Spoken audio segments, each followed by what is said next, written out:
Previous generation থেকে present generation mental health ইস্যুটাকে নিয়ে একটু বেশি ডিফিকাল্টি ফেস করতেছে, আপনার একটা অপিনিয়ন জানতে চাচ্ছিলাম।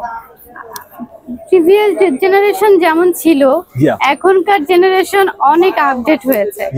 তো সেক্ষেত্রে এখনকার বাচ্চারাও, এখনকার স্টুডেন্টরা যারাই বলেন, অনেক আপডেট, তাদের মেন্টালিটি অনেক এগিয়ে গিয়েছে।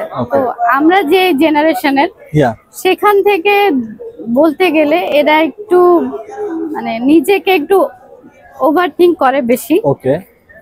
আর কি বলবো, আমার মনে হয় যে এরা একটু বেশি বোঝে, বোঝাটা একটু বাড়তি হয়ে যায়। কিন্তু এদের বোঝা আমাদের বোঝা উচিত, এদের থিঙ্কিংটা আমাদের বোঝা উচিত যে সময়ের সাথে সাথে সবকিছু চেঞ্জ হয়। আর next question, if you allow me, then I will ask next question.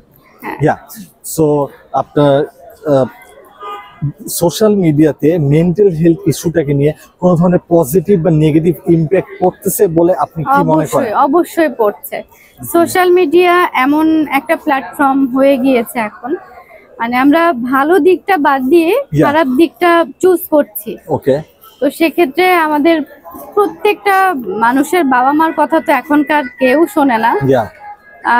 Social মিডিয়াতে বেশি সময় স্পেন্ড করছে, তাই না? টাইম স্পেন্ডটা বেশি করছে। সেক্ষেত্রে আমার মনে হয় যে প্রত্যেকটা মানুষের ভালোভাবে বুঝে শুনে সোশ্যাল মিডিয়াটা ইউজ করা উচিত, আর ব্যাড সাইডটা ডিসলাইক করা উচিত। আর কি বলবো, এদের মেন্টালি প্রেসার পড়ছে এই সোশ্যাল মিডিয়ার কারণে, যার কারণে এদের ব্রেনেও কিন্তু একটু ইফেক্ট পড়ছে, যার কারণে এদের মেন্টালি অনেক কিছু চেঞ্জ হচ্ছে।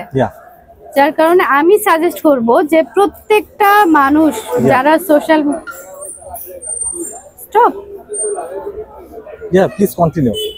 কন্টিনিউ করতে বলছে, তো যারা সোশ্যাল মিডিয়াতে আছেন, তো তারা প্রত্যেকজনই আমার মনে হয় একজন ভালো সাইকিয়াট্রিস্টের পরামর্শ নিয়ে চলা উচিত, আমার যেটা মনে হয় আর।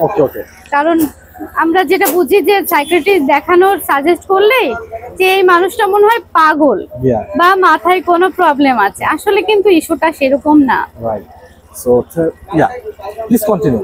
এখন আমার মনে হয় যে প্রত্যেকটা মানুষকে একটা ভালো সাইকিয়াট্রিস্টের কাছে রেগুলার মানে যেটা যাওয়ার দরকার, 6 মাস বা 1 বছর অন্তর অন্তর দেখানো উচিত।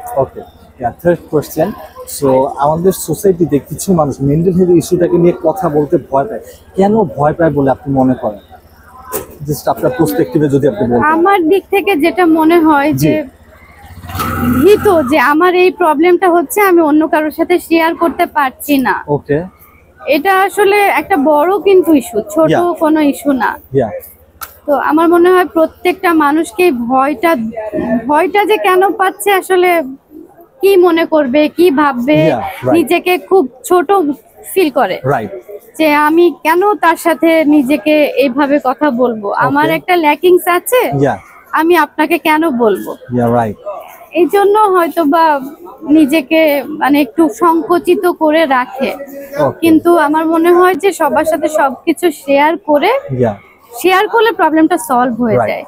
Last final one question, so mental health নিয়ে কেউ, মেন্টাল হেলথ ইস্যু নিয়ে যদি কেউ আপনার কাছে হেল্প চায়, তো এট ফার্স্ট আপনি তাকে কোথায় সাজেস্ট করবেন যেতে? আমি বলেছি যে একজন ভালো সাইকিয়াট্রিস্টের কাছে, উনি খুব ভালো পরামর্শ, উনি খুব সুন্দর করে বুঝিয়ে দিবে যে আপনি, আপনার এই প্রবলেমটা হচ্ছে, আপনি এই কাজটা করেন।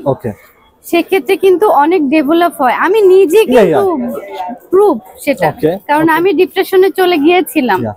আমি যখন সাইকিয়াট্রিস্টের কাছে যাই, তখন থেকে আমি স্টেবল ফিল করি।